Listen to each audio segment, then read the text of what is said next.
থাইল্যান্ডে বিমস্টেক সম্মেলনের ফাঁকে ভারতের প্রধানমন্ত্রী নরেন্দ্র মোদীর সঙ্গে ডক্টর ইউনূসের বৈঠকের একটা শিডিউল চাওয়া হয়েছে। বৈঠকটি হওয়ার যথেষ্ট সম্ভাবনা রয়েছে। বুধবার দুপুরে রাজধানীর ফরেন সার্ভিস একাডেমিতে নিয়মিত ব্রিফিংয়ে এ তথ্য জানান প্রধান উপদেষ্টার high representative doctor Khalilur Rahman. Doctor Khalilur Rahman বলেন, দক্ষিণ এশিয়ার শীর্ষ নেতাদের অংশগ্রহণে থাইল্যান্ডে বিমস্টেকের ষষ্ঠ শীর্ষ সম্মেলনে যোগ দিতে অন্তর্বর্তীকালীন সরকারের প্রধান উপদেষ্টা ডক্টর মোহাম্মদ ইউনূস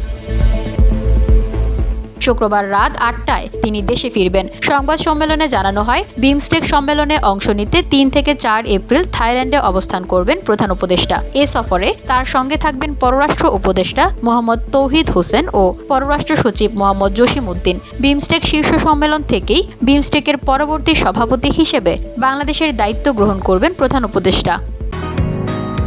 বসুন্ধরা, উত্তরা, বনশ্রী, কুড়িল ও বাড্ডা সহ রাজধানীর বিভিন্ন স্থানে অভিজাত ও অত্যাধুনিক মানের ফ্ল্যাট কেনার এক নির্ভরযোগ্য প্রতিষ্ঠান প্লেজেন্ট প্রপার্টিজ লিমিটেড। তাই আপনার স্বপ্নের আবাসনের জন্য আজই যোগাযোগ করুন।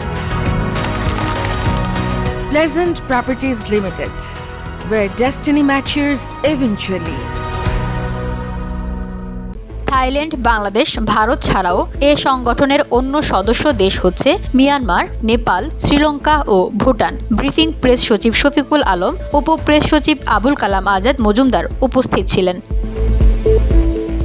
VOD Bangla news desk.